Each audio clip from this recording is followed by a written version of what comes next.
Hi friends, मैं विवेक नायक current news bulletin में आपका बहुत बहुत स्वागत करता हूं। दोस्तों चलते हैं, आज का सेशन स्टार्ट करते हैं। आज के सेशन का हम लोग का फर्स्ट क्वेश्चन होगा, हाल ही में किस देश ने एक नए संविधान का मसौदा तैयार किया है? ऑप्शन है पाकिस्तान, श्रीलंका, अमेरिका, म्यांमार। इस तरह इस क्वेश्चन का राइट आंसर हो जाएगा option number b, Sri Lanka. Sri Lanka ने 2015 में पारित 19वें संशोधन को रद्द करते हुए एक नए संविधान का मसौदा तैयार किया है। इसमें राष्ट्रपति की शक्तियों पर अंकुश लगाकर संसद को मजबूत किया गया है। श्रीलंका के राष्ट्रपति ने कहा है कि यह संविधान सभी लोगों के लिए एक देश एक कानून की अवधारणा को प्राथमिकता देगी। तो दोस्तों इस क्वेश्चन से इतना ही। चलते हैं नेक्स्ट क्वेश्चन पर। नेक्स्ट क्वेश्चन है, निम्नलिखित में से किस ऐप ने ओपन एपीआई सर्विस नामक एक नई सुविधा को लॉन्च किया है? ऑप्शन है मौसम ऐप, हरित पथ app, Aarogya Setu app, cobra app. इस तरह इस क्वेश्चन का राइट आंसर है option number C, Aarogya Setu app. Bharat का self assessed digital health care service app Aarogya Setu ने ओपन एपीआई सेवा नामक एक नई सुविधा को लॉन्च किया है। यह सर्विस संगठनों को अपने कर्मचारियों या किसी अन्य उपयोगकर्ताओं की स्वास्थ्य स्थिति की जांच करने की अनुमति देता है। इस एप्लीकेशन को इलेक्ट्रॉनिक्स और सूचना प्रौद्योगिकी मंत्रालय के तहत नेशनल इन्फॉर्मेटिक्स सेंटर द्वारा विकसित किया गया है। यह सेवा कर्मचारियों की स्वास्थ्य स्थिति के बारे में रियल टाइम डेटा प्रदान करेगा। तो दोस्तों इस क्वेश्चन से इतना ही। चलते हैं नेक्स्ट क्वेश्चन पर। नेक्स्ट क्वेश्चन है, हाल ही में किसे स्टेट बैंक ऑफ इंडिया यानी एसबीआई के प्रबंधक निदेशक के रूप में नियुक्त किया गया है? ऑप्शन है अश्वनी भाटिया, रघुराम राजन, जगदीश चंद्र मुर्मू, सुरेश कटारिया। इस तरह इस क्वेश्चन का राइट आंसर है option number A, Ashwani Bhatia. Ashwani Bhatia को भारतीय स्टेट बैंक के प्रबंधक निदेशक के रूप में नियुक्त किया गया है। यह निर्णय भारत के प्रधानमंत्री की अध्यक्षता में मंत्रिमंडल की नियुक्ति समिति द्वारा लिया गया है। वर्तमान में Ashwani Bhatia SBI mutual fund के डिप्टी एमडी एवं सीईओ के रूप में सेवारत हैं। इससे पहले बैंक बोर्ड ब्यूरो में एमडी के पद पर नियुक्ति के लिए उनके नाम पर सिफारिश की गई थी। अश्वनी भाटिया की नियुक्ति पीके गुप्ता के स्थान पर की जाएगी। तो दोस्तों इस क्वेश्चन से इतना ही। चलते हैं नेक्स्ट क्वेश्चन पर। नेक्स्ट क्वेश्चन है, आईसीआईसीआई लोम्बार्ड का किस जनरल इंश्योरेंस कंपनी के साथ विलय किया जा रहा है? ऑप्शन है JMD general insurance company, Bajaj Allianz general insurance company, Liberty general insurance limited, Bharatiya AXA general insurance company. इस तरह इस क्वेश्चन का राइट आंसर हो जाएगा option number d, Bharatiya AXA general insurance company. ICICI Lombard बीमा कंपनी एक योजना के माध्यम से भारतीय एक्सा के गैर जीवन बीमा व्यवसाय के साथ विलय करने जा रही है। आईसीआईसीआई लोम्बार्ड के अनुसार यह भारत के तीसरा सबसे बड़ा गैर जीवन बीमा करता होगा। गैर जीवन बीमा कंपनियों जीवन बीमा के अलावा भी बीमा प्रदान करने से जुड़ी होती हैं। इस तरह के बीमा में ऑटोमोबाइल बीमा, स्वास्थ्य बीमा, यात्रा बीमा, होम इंश्योरेंस बीमा आदि शामिल होते हैं। तो दोस्तों इस क्वेश्चन से इतना ही। चलते हैं नेक्स्ट क्वेश्चन पर। नेक्स्ट क्वेश्चन है, आनंद महिंद्रा के साथ निम्नलिखित में से किसे अमेरिका भारत द्विपक्षीय व्यापार साझेदारी को मजबूत करने के लिए लीडरशिप अवार्ड 2020 से सम्मानित किया जाएगा? ऑप्शन है शांतनु नारायण, नोएल टाटा, आकाश अंबानी, विवेक बिंद्रा। इस तरह इस क्वेश्चन का राइट आंसर हो जाएगा option number A, Shantanu Narayan. Mahindra group के अध्यक्ष आनंद महिंद्रा और एडोब के अध्यक्ष और सीईओ शांतनु नारायण को लीडरशिप अवार्ड 2020 से सम्मानित किया जाएगा। उन्हें यह सम्मान अमेरिका भारत द्विपक्षीय व्यापार साझेदारी को मजबूत करने के लिए दिया जा रहा है। यह सम्मान अमेरिका के शीर्ष समूह India centric business advocacy group द्वारा प्रदान किए जाएंगे। US India strategy partnership forum ने घोषणा की है कि यह पुरस्कार तीसरे वार्षिक नेतृत्व शिखर सम्मेलन के दौरान प्रदान किए जाएंगे। इस सम्मेलन का शीर्षक US India week navigation new challenge होगा। तो दोस्तों इस क्वेश्चन से इतना ही। चलते हैं नेक्स्ट क्वेश्चन पर। नेक्स्ट क्वेश्चन है, मौसम की नई फसल का स्वागत करने के लिए नुआखाई जुहार त्यौहार निम्नलिखित में से किन राज्यों में मनाया जाता है? ऑप्शन है मध्य प्रदेश, महाराष्ट्र, उड़ीसा, छत्तीसगढ़, पंजाब, हरियाणा, केरल, तमिलनाडु। इस तरह इस क्वेश्चन का राइट आंसर हो जाएगा option number b, Orissa, Chhattisgarh. मौसम की नई फसल का स्वागत करने के लिए नुआखाई जुहार त्यौहार उड़ीसा, छत्तीसगढ़ और पड़ोसी राज्यों के क्षेत्रों में मनाए जाने वाला त्यौहार है। यह त्यौहार इन क्षेत्रों में मनाए जाने वाले सबसे प्राचीन त्योहारों में से एक है।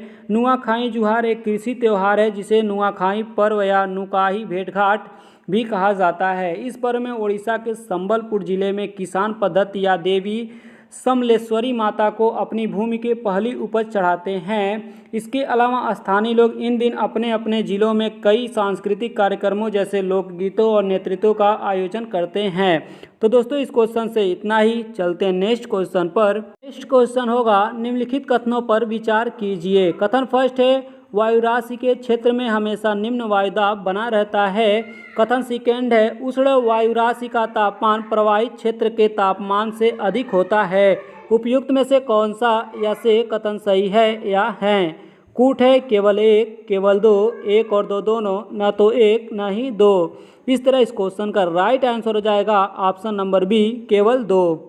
वायुमंडलीय हवा की ऐसी राशि जिसके भौतिक गुण खासकर तापमान और आर्द्रता क्षैतिज दिशा में लगभग एक समान होते हैं उसे वायु राशि कहते हैं। वायु राशि के क्षेत्रों में निम्नलिखित विशेषताएं होती हैं, जैसे कि पहला है वायु राशि के क्षेत्र में हमेशा उच्च वायुदाब होता है। उष्ण वायु राशि का तापमान प्रवाहित क्षेत्र में तापमान से अधिक होता है। यह क्षेत्र प्रति चक्रवाती विशेषताओं वाला क्षेत्र होता है। वायु राशि के क्षेत्रों में बहुत प्राचीन या बहुत ऊंचाई वाले बादल यानी पच्छाद मेघ मिलते हैं। तो दोस्तों इस क्वेश्चन से इतना ही। चलते हैं नेक्स्ट क्वेश्चन पर।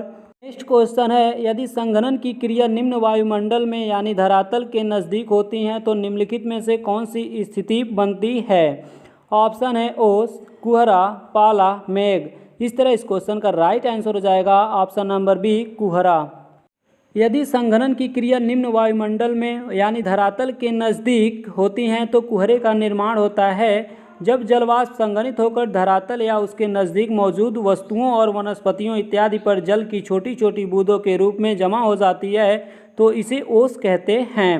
पाले की स्थिति में संघनन की क्रिया हिमांक या उसके नीचे होती है जिसके कारण जलवाष्प हिमकणों में बदल जाती है और वनस्पतियों पर जमा हो जाती हैं। जब संघनन ऊंचाई पर होता है तो मेघों का निर्माण होता है। तो दोस्तों इस क्वेश्चन से इतना ही। चलते हैं नेक्स्ट क्वेश्चन पर।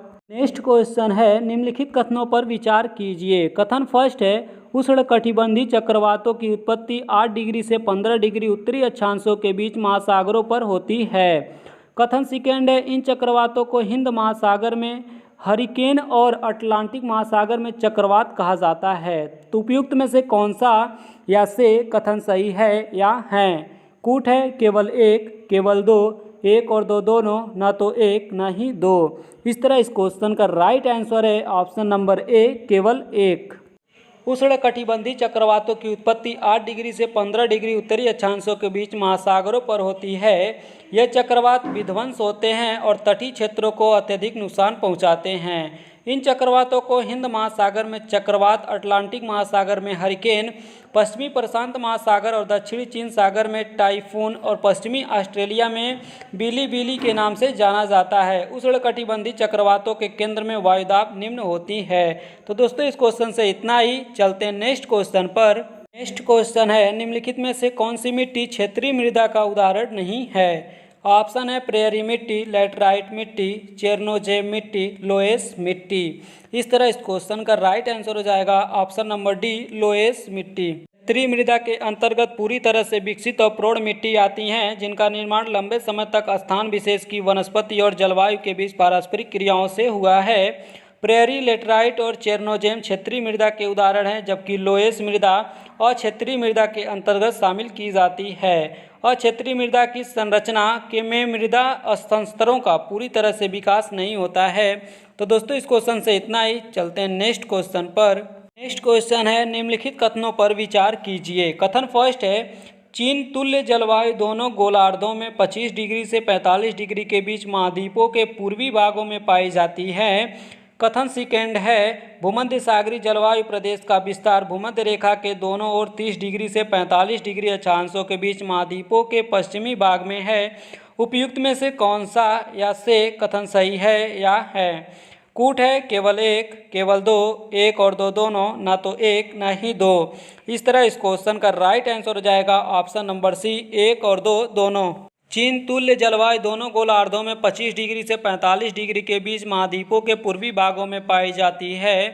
इस क्षेत्र में ग्रीष्म काल के दौरान बहुत अधिक गर्मी और शीतकाल में हल्की ठंड रहती है। भूमध्य सागरीय जलवायु प्रदेश का विस्तार भूमध्य रेखा के दोनों ओर 30 डिग्री से 45 डिग्री अक्षांशों के बीच महाद्वीपों के पश्चिमी भाग में है। यह जलवायु क्षेत्र मरुस्थलीय जलवायु और पश्चिमी यूरोपीय जलवायु के बीच स्थित है। तो दोस्तों आज के सेशन में इतना ही, मिलते हैं नेक्स्ट डे। आपको ये वीडियो अच्छी लगे तो लाइक और शेयर करिए, चैनल को सब्सक्राइब कीजिए, बेल आइकन को प्रेस कीजिए, जिससे कि मेरे आने वाले जितने भी लेटेस्ट वीडियो हैं उसका नोटिफिकेशन आप तक सबसे पहले पहुंच पाए। तो दोस्तों चलते हैं, बहुत बहुत धन्यवाद।